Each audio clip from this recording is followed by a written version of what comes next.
Hello dear students, हम class 10th chapter 12 Indian constitution पढ़ेंगे, जिसमें आपको हम पहले भी बता चुके थे कॉन्स्टिट्यूशन क्या है, कैसे क्या हुआ, इसकी एक स्टोरी टाइप हम बता चुके हैं। अब हम इसका नीड एंड कॉन्सेप्ट पढ़ेंगे।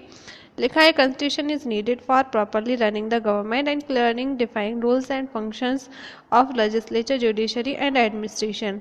तो हम लोग ने देखा है पहले भी कि जो ये क्या है, कॉन्स्टिट्यूशन प्रॉपरली चलता है ना, जिसमें गवर्नमेंट के जितने भी रूल्स एंड रेगुलेशंस हैं वो क्लियरली डिफाइन किए गए हैं। जितने भी फंक्शंस हैं, रूल्स हैं, वो किस किस के हैं, लेजिस्लेचर, जुडिशरी, एडमिनिस्ट्रेशन के, जो कि क्लियरली डिफाइन किए गए हैं, है ना। अब लिखा है in the absence of constitution there is a strong possibility of conflicts between different organs of government at time even the situation NRC में अराइज।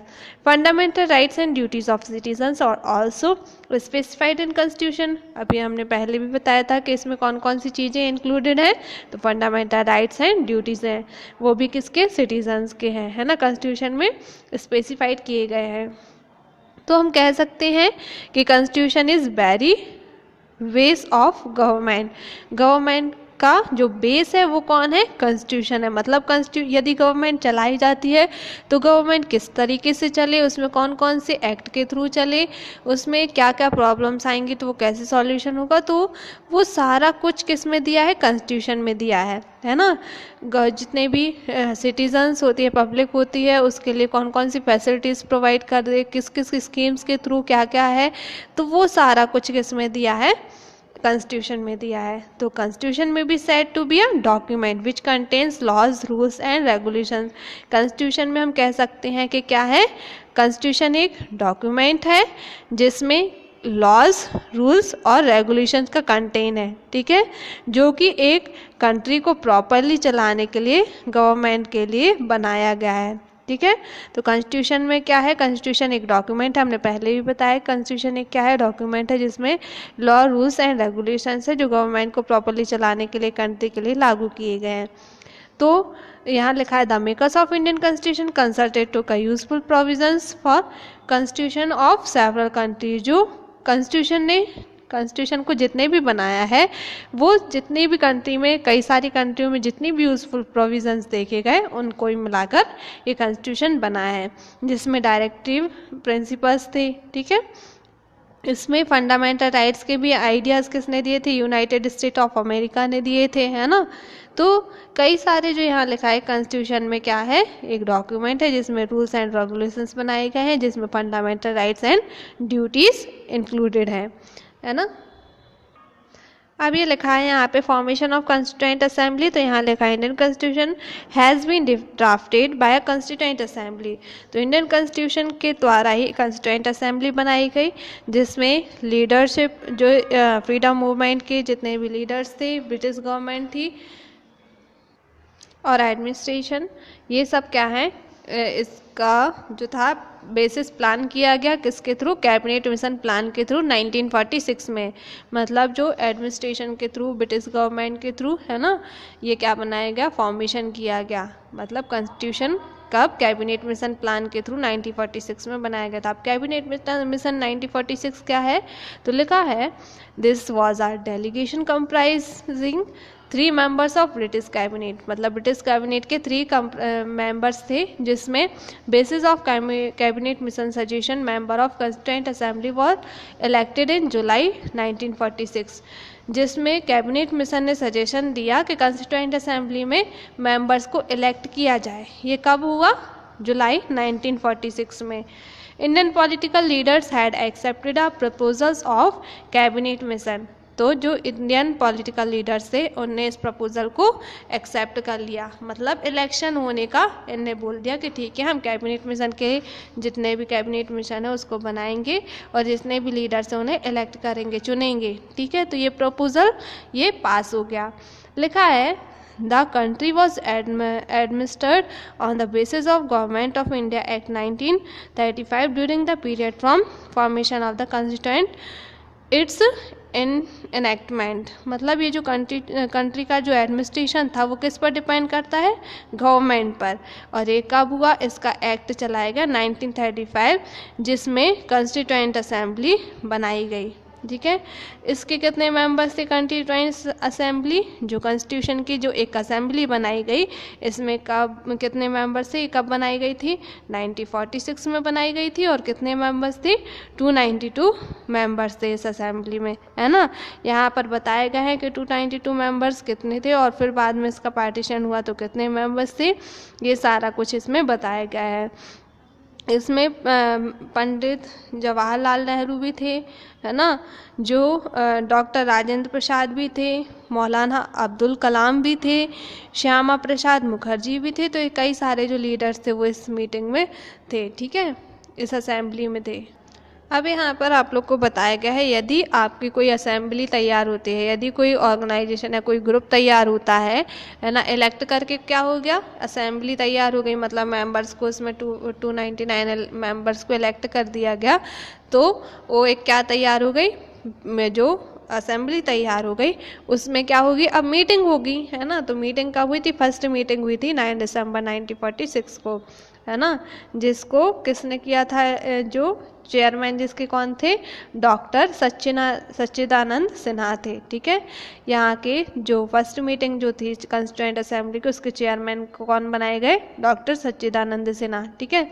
सेकंड कब हुई थी, 11 दिसंबर को हुई थी, 11 दिसंबर 1946 को हुई थी, जिसमें डॉक्टर राजेंद्र प्रसाद, ये परमानेंट चेयरमैन, है ना, जो कॉन्स्टिट्यूएंट असेंबली के चेयरमैन थे वो कौन थे, डॉक्टर राजेंद्र प्रसाद। आप लोग से ऑप्शनल क्वेश्चन में पूछा जाता है कि कॉन्स्टिट्यूएंट असेंबली के चेयरमैन कौन है, तो डॉक्टर राजेंद्र प्रसाद, और ड्राफ्टिंग कमेटी के चेयरमैन कौन है, तो डॉक्टर BR अम्बेडकर। ये दोनों क्वेश्चन आप बहुत अच्छे से रिमाइंड कर लीजिए, है ना। यहाँ लिखा है कि इस कॉन्स्टिट्यूएंट असेंबली को, या जो हमारा कॉन्स्टिट्यूशन है, कॉन्स्टिट्यूशन को बनने में कितना टाइम लगा, तो हमारा कॉन्स्टिट्यूशन कब पास आउट हुआ था, 2 years 11 month एंड 18 days बाद, है ना। इसमें टोटल कितनी मीटिंग्स हुई थी, 166 मीटिंग्स हुई थी, है ना, और 11 कन्वेंशंस हुए थे, ठीक है। कब पास हुआ था ये, 26 नवंबर 1949 को अडॉप्ट किया गया, और पास कब हुआ था, 26 जनवरी 1950 को, ठीक है। ये दोनों डेट भी याद रखना, ये भी आपसे पूछा जाता है कि अडॉप्ट कब किया गया, तो अडॉप्ट हुआ था 26 नवंबर 1949 को, है ना। अडॉप्ट कब हुआ था, 26 नवंबर 1949 को, और पास कब हुआ था, तो 26 जनवरी 1950, जब हम रिपब्लिक डे सेलिब्रेट करते हैं, तो इसी कारण से हमने अभी बताया था कि संविधान कब लागू हुआ था, कॉन्स्टिट्यूशन कब पास आउट हुआ था, तो 26 जनवरी 1950 को, है ना। और अडॉप्ट कब किया था, 26 नवंबर 1949। ड्राफ्टिंग कमेटी के चेयरमैन कौन थे, तो डॉक्टर भीमराव अम्बेडकर, है ना। और कॉन्स्टिट्यूएंट असेंबली के चेयरमैन कौन है, तो डॉक्टर राजेंद्र प्रसाद, है ना। तो आप लोग ये दोनों क्वेश्चन, ये 4 क्वेश्चन हो गए। फंडामेंटल राइट्स 6 होते हैं, 11 फंडामेंटल ड्यूटीज़ होती हैं, तो ये 8 क्वेश्चंस हो गए, है ना, जो ऑप्शनल आपसे पूछे जाते हैं। अब यहाँ पे आप लोग से पूछा गया प्रीम्बल ऑफ कॉन्स्टिट्यूशन क्या है, तो इसमें कॉन्स्टिट्यूशन में कुछ वैल्यूज़ और आइडियाज़ दिए गए। ये क्या है, प्रीम्बल ऑफ कॉन्स्टिट्यूशन, है ना। अब आप लोग से बहुत इंपॉर्टेंट क्वेश्चन पूछा जाता है कि स्पेशल फीचर्स ऑफ कॉन्स्टिट्यूशन क्या है, तो आप लोग से ये सिंगल भी इन शॉर्ट पूछे जा सकते हैं, अदरवाइज आपको लॉन्ग आंसर में पूछा जाता है कि कॉन्स्टिट्यूशन के स्पेशल फीचर्स कौन से हैं। तो कॉन्स्टिट्यूशन कैसा है, रिटन एंड लार्जेस्ट है। हमने अभी बताया कि डॉक्यूमेंट्स वगैरह कैसे होते हैं, तो रिटन होते हैं, तो उसमें क्योंकि फंडामेंटल राइट्स और ड्यूटीज़ क्या है, लिखी हुई है ना, तो ये क्या है, रिटन है, क्योंकि उसमें सारा गवर्नमेंट से रिलेटेड, सिटीजन से रिलेटेड सब कुछ बताया गया है, इसलिए वो क्या है, लार्जेस्ट है ना। तो ये कैसा है, रिटन एंड लार्जेस्ट है।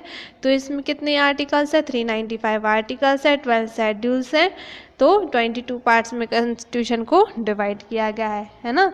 तो आप लोग से पूछा जाए तो कॉन्स्टिट्यूशन में आर्टिकल्स कितने हैं, तो आप लोग लिखेंगे 395 आर्टिकल्स हैं।